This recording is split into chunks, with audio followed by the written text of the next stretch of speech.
Welcome to Almost Here, Round the Corner Future Technology podcast with Richard Jacobs. Future technologies poised to transform our lives for better or worse are the focus of this podcast. Almost here means these technologies are now here and starting to be used, or just around the corner, from Bitcoin to artificial intelligence, 3D printing, blockchain, virtual reality, and more. I just want to make a disclaimer that the opinions stated herein in this podcast are those of Warren Katz, and they do not reflect the position of the U.S. Air Force. Hello, this is Richard Jacobs with the Future Tech Podcast. My guest today is Warren Katz.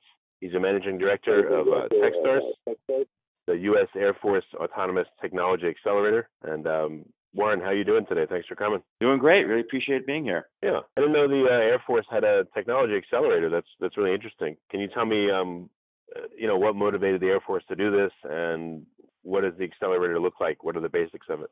Sure. So the Air Force was a little disappointed in their own performance, reaching out to startup companies that have the most innovative new technologies and new products, which is something our adversaries around the world have no qualms about doing. This is beginning to put the U.S. Department of Defense behind the rest of the world, in that our slow acquisition process gives our warfighters inferior technologies years later, after our adversaries are buying the commercial versions off the shelf. The Air Force has been looking inwardly and figuring out how to catch up and, in fact, surpass everybody else by making the very, very best use of the most up-to-date commercial technologies that are coming out of startup companies, and trying to change their own methodology, purchasing, interact with customers, not turning them into defense contractors, and not putting them out of business, and not making them wait many, many years for their money. So it's a way for the Air Force to become much more nimble in the way they find, assess, buy, and deliver technologies to the warfighter. Techstars runs about 45 accelerators around the world. About half of them are partner-funded accelerators, meaning that a large corporate entity like Disney or Amazon or Barclays Bank, Stanley Black & Decker, they fund Techstars to run an accelerator on their behalf in their interest area. And the reason why is the Air Force is not the only large organization in the world that is upset about their own lack of innovativeness inside their company. So they seek to partner with startup companies that are much more aggressive, much less risk-averse. So my program is one of these vertically funded partner programs that Techstars runs. Mine happens to be the only one funded by a governmental agency. And essentially, the Techstars Accelerator is a 13-week-long compressed business school, if you will, with a curriculum designed for entrepreneurs who've already started their company, already have their idea, very often have their product finished and they're in the marketplace, and simply need a compressed business school to accelerate their progress in the marketplace. And that's what we do for the Air Force. We select from hundreds of applicants. We select 10 companies that have products that are first and foremost commercially viable outside the Department of Defense, and second of all, provide a useful product that the Air Force would like to buy off the shelf at some point in the future. So we accelerate those companies. We get their products a little more mature if that's necessary, or get them on the path to commercial sales a lot better, and teach them how to structure the internals of their company, how to hire, how to deal with sales and marketing, pipelines, how to raise money from venture capitalists if necessary. And in my case, we also help them bid and win government contracts to begin delivery of their product to the government. So that's essentially Techstars in a nutshell. Techstars is, we brand ourselves as the network that helps entrepreneurs succeed, and accelerators are sort of our flagship product. So that's basically the long and the short of it. What's funny is that some people think the military has all this secret technology that no one else has, and then you're saying the military sometimes doesn't even have technology that's commercially available, or they won't make use of it. So it's kind of funny that it's the opposite. I'm sure there's lots of conspiracy theorists that think, again, that the military has all these super secret technology that no one else knows about, and it's more advanced. So you ever run into that perception? So that is true in a lot of respects. I've seen classified materials way in the past, and there are things that the U.S. Department of Defense has that nobody knows about, that are quite secret. But then again, there are things that the Department of Defense has struggled with for many years, and some commercial company will leapfrog them rather violently and obsolete many years and many hundreds of millions or billions of dollars worth of work. And it's incumbent upon the Air Force and DoD in general to recognize when that occurs, to abandon as quickly as possible their in-house project that was leapfrogged or was obsoleted, and to jump onto the commercial technology as quickly as possible. So it's a blend. There are many things in the Department of Defense that nobody in the civilian world or the commercial world has ever seen, and probably won't see for many years. At the same time, there's a lot of stuff that the DoD has been making in-house, which they really shouldn't be, and are wasting a considerable amount of money doing things that could readily be bought off the shelf, therefore saving that precious money to be applied to those really exotic, hard problems that only the DoD can pursue. So it's kind of a mix. Makes sense. Yeah. What about the, I know if a company is going to go into your accelerator, by definition, they have to be okay with working with the government. I mean, again, this is just my opinion and perception, but I would think some companies say, oh, I don't want the government to bother me or get its hands on this. I don't, this is technology for the people or something, or this is for commercial use, and I don't want government co-opting it. Do you ever get that perception or that kind of blowback, or because people know what the program is, there's none of that? Very little to none that I'm exposed to. That could be a function of the people who reach out to me are self-selecting in to this concept of working with the Air Force off the bat.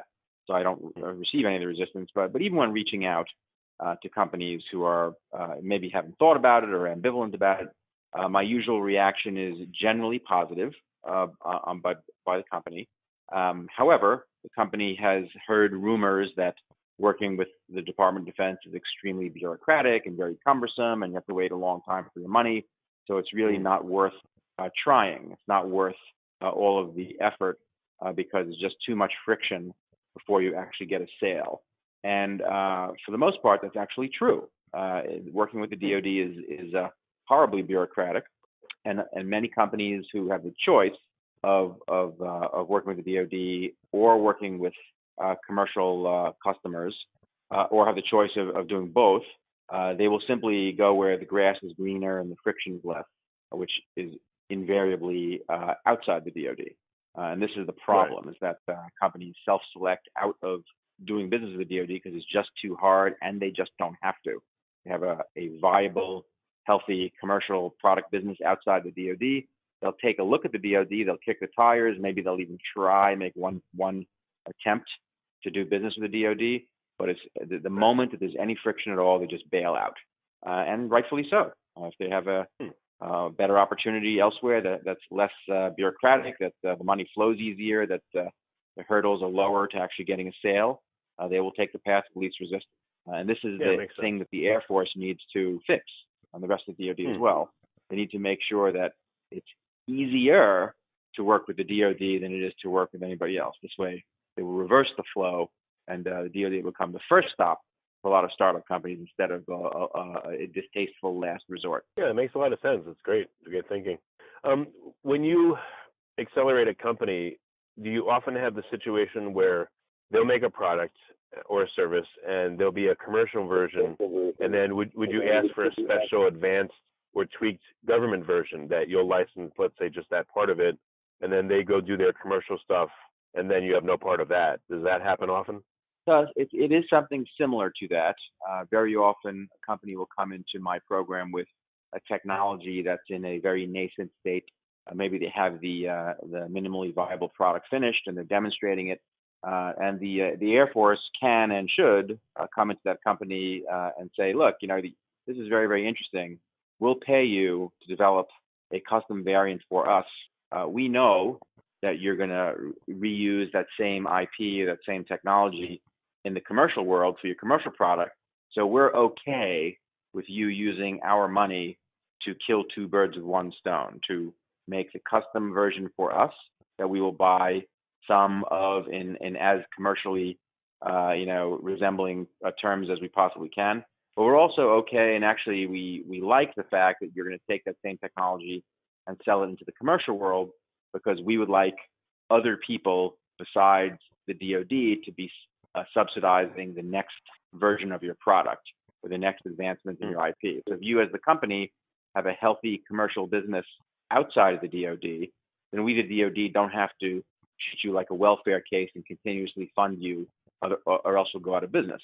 We want you to have a commercially viable business, so money from outside the DoD is used to advance your product, and we, the DoD, can just buy what we need when we need. So that is kind of the mindset of the DoD going in now. The fact that a company might have two versions of the same product with the same underlying IP is good. If the company comes in with a finished product that they're selling to the commercial world, then the burden is on the Air Force or the DoD to make a deal with the company that is worthwhile to the company. Pay them a higher price for the military variant, commit to a large quantity of purchases, pay them a grant or some upfront money to make the prototypes. And as soon as if the DoD, the Air Force, cranks up the cash to a certain point, the answer will be yes on the part of the small business. It will be a wise business decision to make a variant just for the military. They will sell those variants. They'll make money off of that. They'll extend their IP. They'll make their commercial version of the product more robust. They'll accelerate the pace of the company. It's all a good thing. So it can happen both ways. Yeah. Well, that's great. I mean, that's really that's good thinking. It makes a lot of sense, right? I guess the DoD doesn't want companies to just give all their technology to them, because then they could become like a charity case or a burden that they have to support. So it makes sense to have a commercial version which makes money on its own. Yeah, and there's a current small business program called the SBIR program, which many of your viewers might have heard of or applied for. It is the sort of flagship small business program inside the DoD, and it provides grants for small businesses to make products. But the current defect in that program, the thing that the DoD is not happy about, is that most of the companies who do these SBIRs simply wind up being lured into continually doing the SBIRs without ever coming out with the commercial product. So it becomes this kind of welfare program for small businesses, whereas it really should be the replacement for a seed round or a venture capital round. The company actually should come out with a turnkey commercial off-the-shelf product. So in conjunction with my accelerator program, the Air Force has actually redesigned a variant of this SBIR program to encourage the companies who apply to actually come out with their commercial off-the-shelf products. And the way that's done is twofold. One is the time frames for the award of the contracts is vastly accelerated.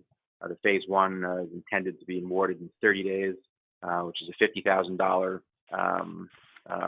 phase one, which asks the company to go find a customer inside the DoD. And then the phase two, which in the older program was a labor contract, where the contractor would be selling labor hours for performing research and development for the government.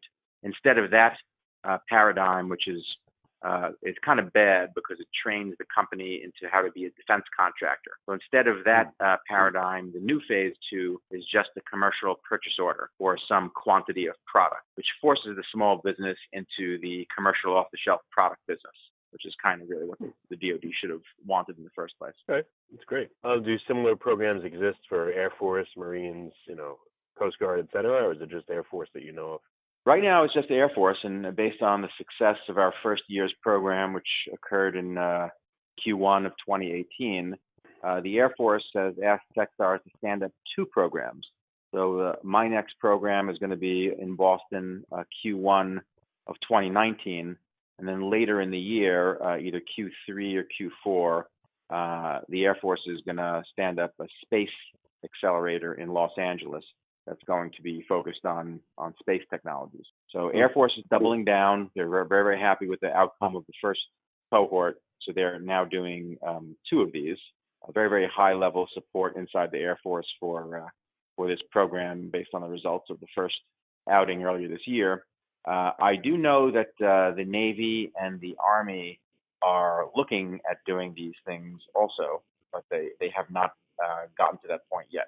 And we do, in our program, we had a large number of government liaisons or mentors that were assigned to us from the Air Force. And several of them are from the Army and the Marine Corps.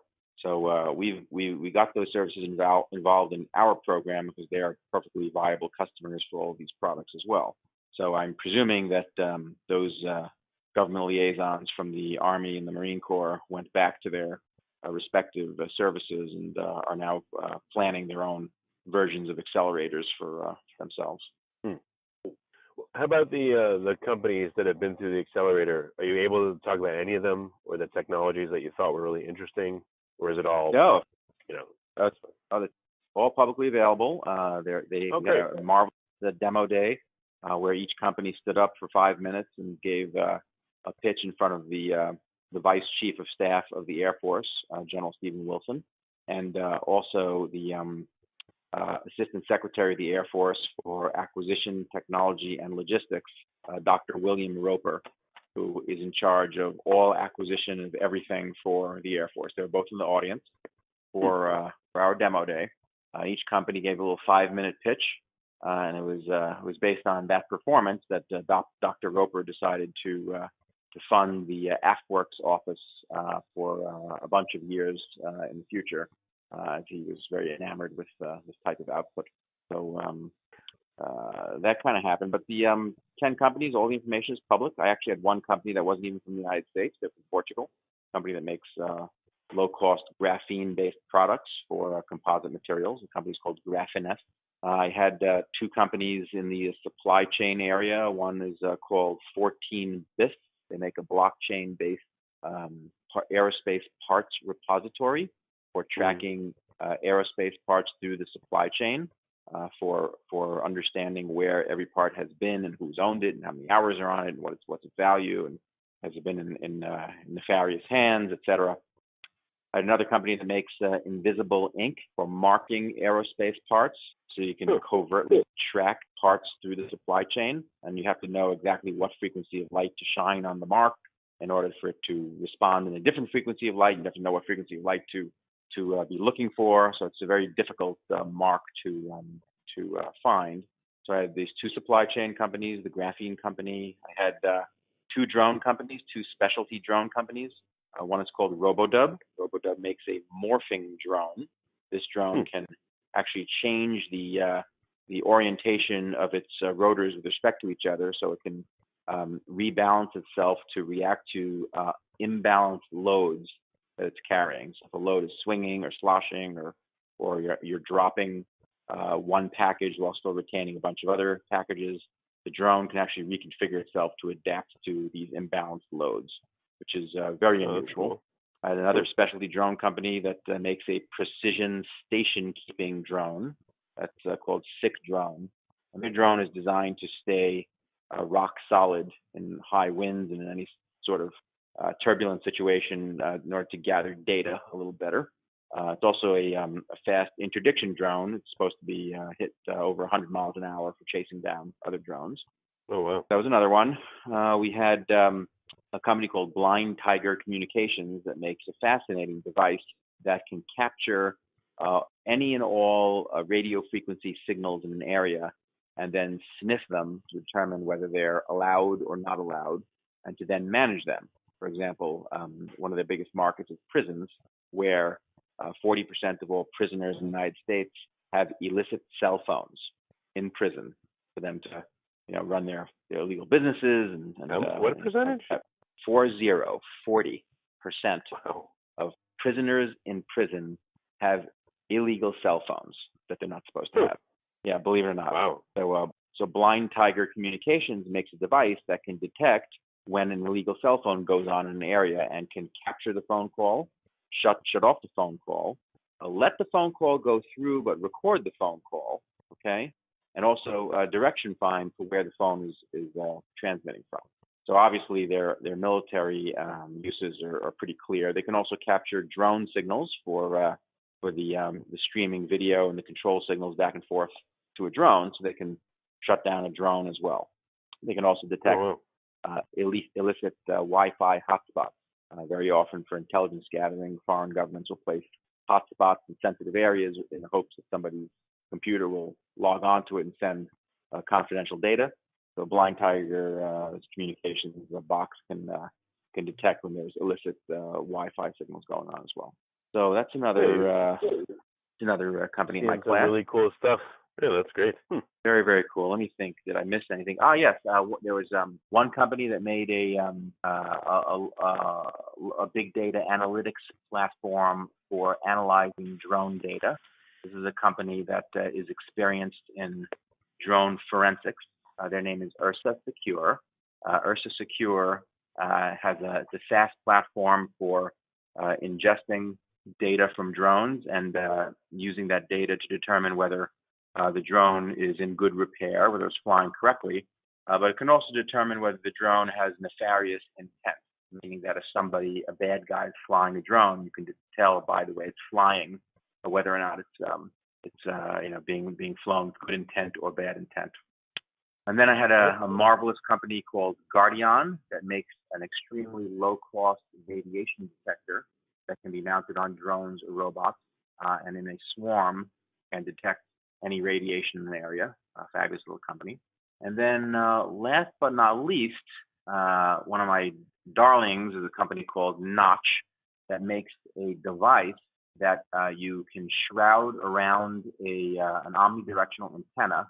Imagine a disco ball that you put around an omnidirectional antenna, and the individual facets of this disco ball can be turned on and off as a radio frequency mirror. So if somebody's trying to jam your antenna, you can turn the mirrors on one side and reflect the jamming signal away and continue to communicate. If you want to boost your gain in one particular direction, you can create a virtual dish by turning all the reflectors on behind the antenna. Then the antenna will shoot out its RF in much more power in the direction that you want the power to be directed. Yeah. You could also make your antenna covert by turning on most of the mirrors and just opening up a very small aperture so that your RF signal only goes in the exact direction you would like it to, then nobody else can detect you. This winds up being a huge capability for keeping your communications covert, for being able to jam your enemy's communications but not jam your own, which is a huge problem on the battlefield, for increasing the range of any RF device and decreasing the probability of anybody jamming you. So fascinating technology from a company called Notch Technologies. So I think those are my 10. Yeah. Okay. Yeah, that's a lot. Omniprecent, a company that makes the world's smallest and cheapest radar. It's $100 and it can see about 100 yards, and it's used for drones, robots, and whatnot. And their vision, their radar, the next gen of their radar, can actually see weapons underneath your clothing. So they're preparing a device that should be able, just like a camera, it's like a security camera, that as you walk by it, can detect whether you have a weapon under your clothing, and using AI can determine what kind of weapon it is and send a warning to somebody that there's a weapon under your clothing. How big of a range does it have? Can it go out to 100 yards, or it has to be really close to detect a weapon? So the current version they have, it just detects the gross object out of 100 yards. Their next bearing to their board should be able to detect the weapon, but you're right, it does have to be in quite a bit closer. It'll have to be more in security camera range for it to actually detect the weapon under your clothing. No, that's so cool. But very exciting. Cool. Yeah. So what, I know you're going to see far more. It'd be really interesting to talk to you in another year when you've seen tons more companies. But what is this, how does this change your perception of defense and war, for the U.S. and worldwide? Where do you see things going, by the way? So it is vital, and it's not even optional that our Department of Defense adopt these commercial business practices as fast as possible. It used to be that we only had one adversary in the world, which was the Soviet Union, the former Soviet Union, and we didn't have to be good. We just had to be a little bit better than them, and that actually wasn't too hard to do. But in this day and age, it's not possible for the U.S. Department of Defense to stick its head in the sand and pretend that nobody else is leapfrogging them and continue to plod forward with grotesquely overpriced programs and projects when they've been completely obsoleted by a commercial variant of the product. You can't ignore it any longer. So this business model change is absolutely mandatory. And then we can still keep ahead by adding money to create those exotic features on top of the commercial technologies, but we can no longer afford to waste money on the mundane underlying technologies that can be bought off the shelf. So there's no choice at all. We are. No, I mean, I'm just. Yeah, and of course, autonomy is going to be at the very, very bleeding edge of this. We're going to be having AI on the edge. And it's actually one thing that the DoD was very interested in as well. Was Techstars has already accelerated 1,300 other companies in all of our programs, and we do about 400 to 500 a year now. Not obviously, I only do 10 in my program, but there's 45 other programs around the world. So the Air Force really wanted to get a handle on what everybody else was doing in other programs, and by working with Techstars, they have the ability to keep a pulse on what everybody is doing around the world in all these other programs. They really are taking advantage of our whole network, not just our particular program. And clearly, autonomous technologies are at the top of the heap as far as latest advancements that both we and our adversaries around the world are looking at to create an edge on the battlefield. It's going to be like that for a very long time. Very cool. Yeah. The battles of the future. I mean, are they going to just be all cyber warfare, or again, what's your perception on what war or conflict will look like in the next 10, 20 years? Well, there's going to be, believe it or not, a lot of social media involved. The perception of one's enemy's populace. So there's going to be a huge amount of psyops based on what's going on social media. There's going to be a huge amount of autonomy on the battlefield, meaning devices that are unmanned, probing out first, sensing what's going on, and then man, the actual combatant, there'll be more and more displaced from the battlefield and controlling things from the air-conditioned bunkers thousands of miles away, which we currently do today to a great extent. That's going to become more and more. We'll be at standoff ranges for these things. That's totally natural. That's the way it's going to have to be. Yeah. Huh. Well, very interesting. So what's the best way for interested listeners to find out more about Techstars and maybe to communicate with the right people about the program and find out what's coming up? So if anybody who's got a great little startup company with amazing technologies, not only in my area of autonomous, I'm also looking at augmented reality and virtual reality for my next class. But if you just go to the Techstars website, techstars.com, you'll be able to look up all the different programs around the world. Look up mine. We'll be we're probably going to do a rename this next year because the Air Force has broadened the subject matter area of my program. It'll wind up, I believe, being the Air Force Accelerator powered by Techstars, and they'll be able to send in an application. The mere act of sending in the application is a very good advertising for any small business because your application will get in front of experts in the Air Force who will kick the tires and let you know what they think. So it's a very good idea to apply, whether or not you want to get in, think you'll get in. It's a good PR in and of itself. Okay. Well, that's great. Well, Warren, I appreciate you coming on the podcast. You're an unusual guest, but you've got a lot of great stuff going on, and I'm glad that the thinking process makes so much sense, especially from the DoD and the Air Force. So thanks for coming. My pleasure. Yeah, people would be surprised at how innovative and entrepreneurial the DoD is becoming, but they understand the predicament they're in, and they're actually moving quickly to make changes. You have been listening to Almost Here, Around the Corner Future Technology podcast with Richard Jacobs. Subscribe to this podcast, post a review to discover more future technologies that are poised to transform our lives for better or worse, such as Bitcoin, artificial intelligence, 3D printing, blockchain, virtual reality, and more.